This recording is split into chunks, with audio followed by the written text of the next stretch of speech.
Students, मैं Savita Sharma from new Catholic mission school और आज हम नए टॉपिक के साथ अपनी क्लास को स्टार्ट करेंगे, है ना। व्याकरण का अगला हम टॉपिक ले रहे हैं संबंध बोधक। देखिए, वे शब्द जो संज्ञा और सर्वनाम शब्दों के साथ जुड़ करके वाक्य का संबंध अन्य शब्दों के साथ जोड़कर और उसका अर्थ बताते हैं या उनका संबंध वाक्य के अन्य शब्दों के साथ बताते हैं, हम उन्हें क्या कहते हैं? संबंध बोधक शब्द कहते हैं। देखिए, पेड़ के नीचे राहुल बैठा है, मेरे घर के सामने पार्क है। इन शब्दों को हम किससे जोड़ रहे हैं? के नीचे, के सामने, भवन के बाहर चौकीदार बैठा है। तो इस तरह के शब्द जो वाक्य के अन्य शब्दों के साथ जुड़ते हैं और फिर उन शब्दों के साथ इनका संबंध बताते हैं, वे शब्द क्या कहलाते हैं? संबंध बोधक शब्द कहलाते हैं। संबंध बोधक शब्दों के जो भेद हैं वो कुल 10 बताए गए हैं। जैसे अलग अलग शब्दों के साथ कालवाचक अलग शब्द होंगे, स्थानवाचक अलग होंगे, दिशावाचक अलग होंगे, समतावाचक अलग होंगे, साधनवाचक अलग होंगे, विषयवाचक होंगे, विरोधवाचक, संगवाचक, हेतुवाचक और तुलनावाचक। इन सभी में अलग अलग जो है वो संबंध बोधक शब्दों का प्रयोग किया जाता है। जैसे कालवाचक शब्द अगर होंगे तो के पीछे, मेरे घर के पीछे पार्क है। के पहले, खाना खाने के पहले मैं पानी पीऊंगी। तो ऐसे कुछ शब्द है वो कालवाचक यानी कि समय से रिलेटेड। स्थानवाचक में के भीतर, कमरे के भीतर कोई बैठा है। तो इस तरह के शब्द जो होंगे वो स्थानवाचक। दिशावाचक यानी कि जो हमें किसी पर्टिकुलर दिशा की ओर इंडिकेट करे, है ना। के निकट, की ओर, के पार, ये शब्द क्या कहलाते हैं? दिशावाचक कहलाते हैं। समतावाचक में के योग्य, के तुल्य, की भांति, है ना। मेरे बड़े भाई के का जो कार्य है बहुत ही योग्य है। या फिर बड़े भाई की भांति छोटा भाई भी शांत स्वभाव का है। तो ये हो गया समतावाचक। साधनवाचक में के माध्यम, हम कार के माध्यम से यात्रा पूर्ण करेंगे।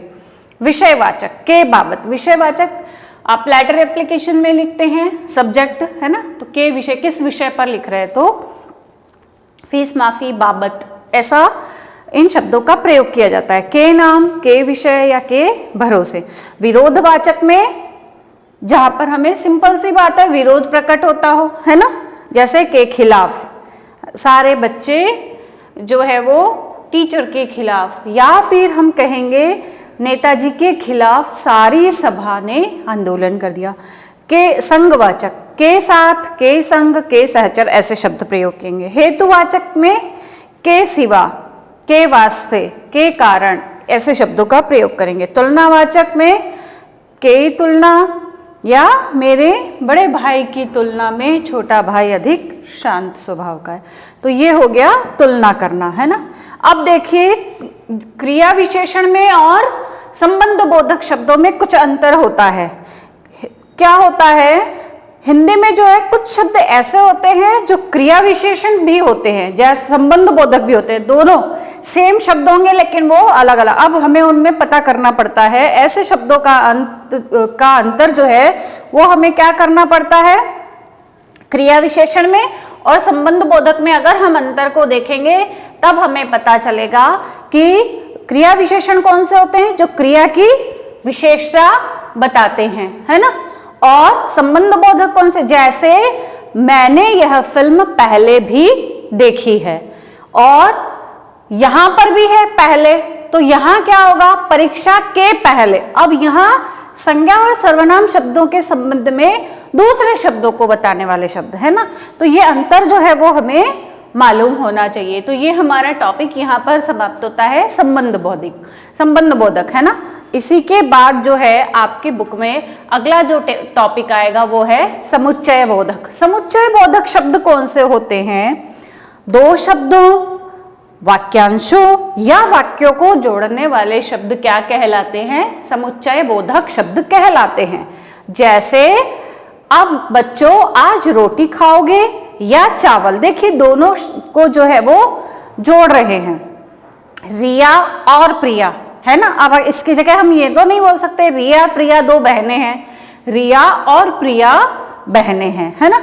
यहां पर किससे जोड़ रहे हैं शब्द, और या, क्योंकि कुछ ऐसे शब्द जो होते हैं वो कौन से शब्द कहलाते हैं, समुच्चय बोधक शब्द कहलाते हैं। समुच्चय बोधक शब्द जो है उनके भी मुख्य रूप से कितने भेद है, दो, समानाधिकरण और व्यधिकरण। अब इसमें हम पहला जो भेद है वो लेंगे समानाधिकरण का। समानाधिकरण, जो समुच्चय बोधक शब्द समान स्थिति वाले पदों या उपवाक्यों को समानता के आधार पर एक दूसरे से जोड़ते हैं, ऐसे शब्द क्या कहलाते हैं, समानाधिकरण समुच्चय बोधक। जैसे लता भारती तथा कुसुम गुड़िया से खेल रहे हैं, देखिए समान है ना, एक जैसे शब्द हैं, लेकिन यहां हमने एक बार जो है अल्प विराम लग गया है तो दूसरी जगह क्या प्रयोग किया गया है, तथा का प्रयोग किया गया है ना। दिव्या मेरी बात मान लो अन्यथा पछताओगी। अब यहां किस शब्द से जोड़ा गया, अन्यथा से जोड़ा गया है। तो क्या होता है, ये ऐसे शब्द जो है वो समानाधिकरण समुच्चय बोधक शब्द कहलाते हैं। समानाधिकरण समुच्चय बोधक शब्दों को भी कुल 4 प्रकारों में विभाजित किया गया है। पहला संयोजक, विकल्पक, विरोध दर्शक, परिणाम दर्शक। पहला संयोजक शब्द अगर हम लेंगे तो क्या कहते हैं, जो समुच्चय बोधक शब्द दो शब्दों, वाक्यांशों या उपवाक्यों को जोड़ते हैं वे संयोजक। जैसे चिराग व आशीष चिड़ियाघर गए, सिंपल वाक्य है ना। फिर बहक जो कि इंदु की सहेली है घर आई है, जो कि से जोड़ दिया है, ये ऐसे शब्द जो हैं वो तो संयोजक शब्द कहलाएंगे। और इसी का दूसरा रूप अगर हम लेंगे विकल्पक। विकल्पक मतलब जहां पर ऑप्शन भी हो साथ में, ऑप्शन इट मीन्स 5वां अथवा 7वां प्रश्न हल करो, इसमें आपको विकल्प दिया गया है ना। या तो अगर आपको 5वें नंबर का प्रश्न आ रहा है तो वो कीजिए, अगर वो नहीं आ रहा है तो 7वें नंबर का प्रश्न कीजिए। इसमें आपको क्या कर दिया गया, 2 विकल्प दे दिए गए। इट मीन्स आपको दोनों में से एक, तुम मेरी बात मान लो या पिटने के लिए तैयार हो जाओ। विकल्प दे दिया, या तो आप मेरा बात को सुन लो, नहीं तो फिर पिटाई होना तय है। तो ऐसे शब्द क्या हो गए, विकल्पक शब्द हो गए। फिर आता है इसी का तीसरा भेद, विरोध दर्शक। विरोध दर्शक का मतलब क्या होता है, जो समुच्चय बोधक शब्द पूर्व प्रयुक्त वाक्यांश या वाक्य में विरोध दर्शाते हैं, वे विरोध दर्शक शब्द कहलाते हैं। जैसे आंचल ने बहुत मेहनत की किंतु प्रथम न आ सकी, है ना। ये क्या हो गया, यहाँ पर किंतु से हमें क्या हो रहा है, उसने मेहनत तो बहुत करी लेकिन फिर भी वो प्रथम ना आ सके, है ना। फिर आता है इसी का अगला रूप, परिणाम दर्शक। परिणाम दर्शक में क्या होता है, जो समुच्चय बोधक शब्द पूर्व प्रयुक्त वाक्यांश या वाक्य का परिणाम बताते हैं। कैसे, तेजस को बुखार आया था इसलिए वह विद्यालय नहीं आया। यानी कि यहाँ पर क्या हो रहा है, ये शब्द जो है वो क्या दर्शा रहा है, परिणाम दर्शा रहा है ना, उसका कारण बता रहा है। फिर आता है दूसरा जो है समुच्चय बोधक का दूसरा रूप, व्यधिकरण समुच्चय बोधक। जो समुच्चय बोधक शब्द मुख्य उपवाक्यों को उनके आश्रित उपवाक्यों से जोड़ने का कार्य करते हैं, उन्हें हम व्यधिकरण समुच्चय बोधक कहते हैं। कैसे, जैसे पहली बार यहां शब्द प्रयोग किया गया, दूसरी बार यहां, यदि परिश्रम करोगे तो सफल हो जाओगे, है ना। भारत क्रिकेट मैच हार गया क्योंकि बल्लेबाज ठीक से नहीं खेले।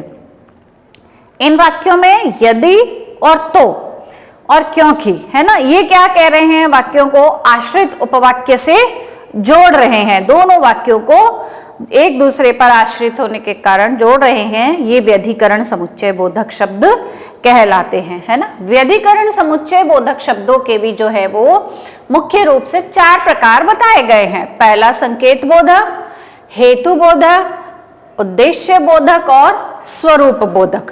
देखिए संकेत बोधक शब्द जो शब्द है वो समुच्चय बोधक शब्द वाक्यों को शुरू में आकर के किसी अन्य होने वाली बात की ओर संकेत करते हैं, इंडिकेट करते हैं। यद्यपि जापान संपन्न है तथापि परिश्रम भी है।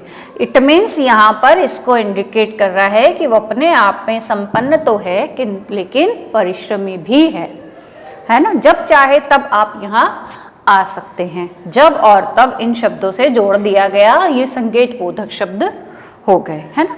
इसी का दूसरा रूप हम लेते हैं हेतु बोधक। जो समुच्चय बोधक शब्द वाक्यों में क्रिया के कारण का बोध कराते हैं उन्हें हेतु बोधक कहते हैं। मतलब कोई भी कार्य होने का रीजन का हमें पता चलाते हैं, बताते हैं वे हेतु बोधक। जैसे भोलू मंद बुद्धि है, इस कारण तुम उसे तंग कर रहे हो। क्या हो रहा है इसमें?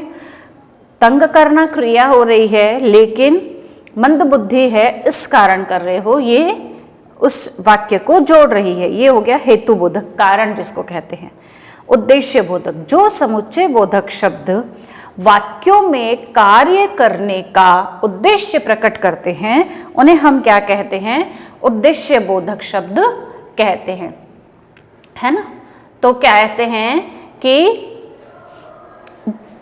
वो सो गया जिससे उसकी सो जाए जिससे उसकी थकावट मिट जाए। अब आता है अगला स्वरूप बोधक। देखिए, स्वरूप बोधक शब्द जो समुच्चय बोधक शब्द वाक्यांश या वाक्य के अर्थ को स्पष्ट करने के लिए प्रयोग किए जाते हैं। उसने कहा कि अपना काम पूरा करो।